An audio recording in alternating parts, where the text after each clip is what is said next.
7 अक्टूबर को Israeli settlement पर Hamas के हमले के बाद से हमास मिलिटेंट्स के खिलाफ कार्रवाई के नाम पर गजा इलाके में शुरू हुई इजरायली डिफेंस फोर्सेस की बमबारी तकरीबन 1 महीने से लगातार जारी है।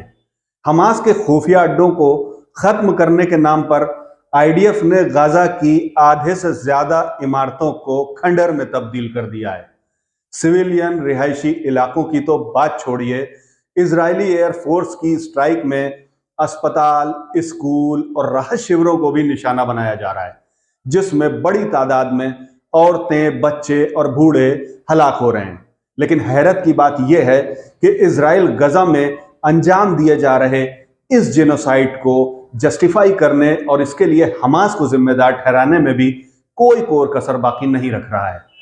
इजरायली डिफेंस फोर्सेस बाकायदा वीडियो जारी करके और एनिमेशन के जरिए दुनिया को यह बताने की कोशिश कर रहे हैं कि इजरायली फोर्सेस तो सिर्फ हमास के खिलाफ कार्रवाई कर रही है।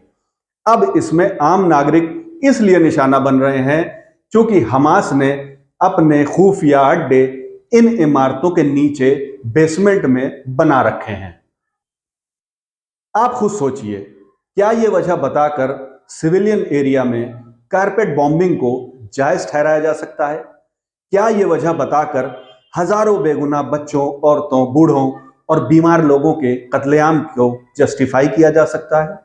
लेकिन इजराइल अब अपने प्रोपेगेंडा वॉरफेयर के जरिए न सिर्फ वहशियाना कार्रवाई को जायज ठहरा रहा है, बल्कि दुनिया के तमाम मुल्कों से यह उम्मीद कर रहा है कि उसकी इस कार्रवाई को हिमायत भी की जाए।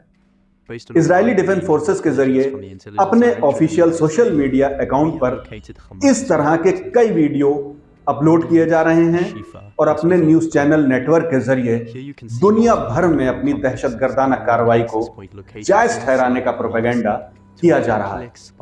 ये जो वीडियो अब आप देखने जा रहे हैं, इसमें बाकायदा ये साबित करने की कोशिश की जा रही है कि इजरायली हुकूमत और फोर्सेस इतनी मजबूर हैं कि हमास को खत्म करने के लिए इनको सिविल इलाकों को निशाना बनाना पड़ रहा है।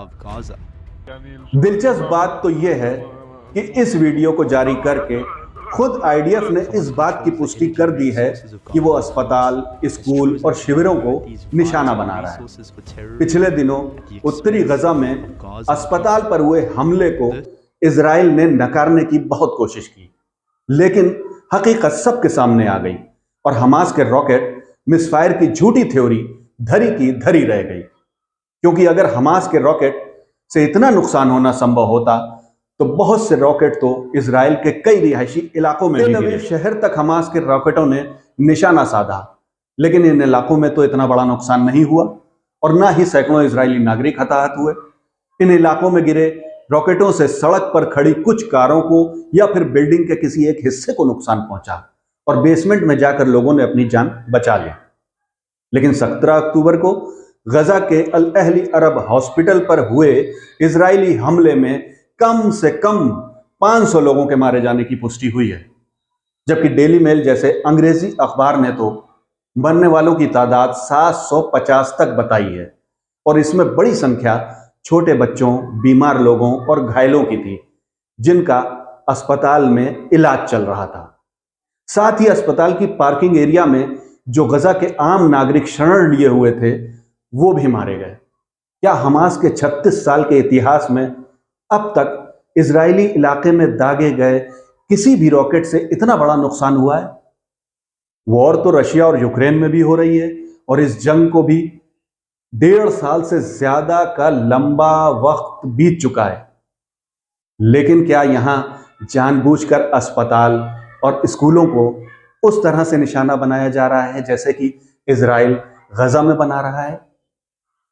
एक दिन में सैकड़ों की तादाद में बूढ़े, बच्चे, औरतें, बीमार मारे जा रहे हैं। यूक्रेन में आम नागरिकों के मारे जाने पर रूस के खिलाफ एक आवाज में हो हल्ला मचाने वाले ये सो कॉल्ड सिविलाइज्ड मुल्कों की आवाज अब इजराइल के खिलाफ क्यों नहीं निकलती?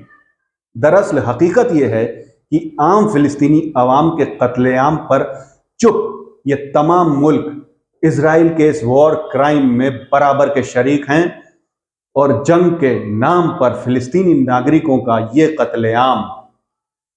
कत्लेआम कोल्ड ब्लडेड मर्डर है जो पूरे होशो हवास में प्लानिंग के साथ अंजाम दिया जा रहा है।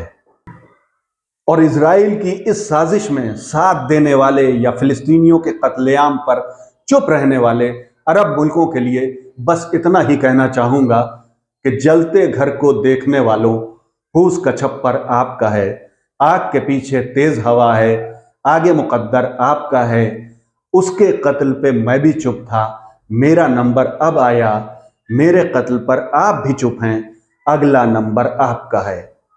दोस्तों, इजराइल फिलिस्तीन इशू पर इस तरह के वीडियो अपलोड करने का मकसद आपको हकीकत से रूबरू कराना है। इस तरह के मामलों को लेकर लोगों की अपनी अलग अलग राय हो सकती है, लेकिन आपकी जो भी राय हो आप मुझे कमेंट बॉक्स में लिख सकते हैं। आपको अगर बात अच्छी और सच्ची लगी हो तो वीडियो को लाइक, सब्सक्राइब और शेयर करना मत भूलिए, क्योंकि आपके एक शेयर से यह जानकारी हजारों लाखों लोगों तक पहुंच सकती है। शुक्रिया।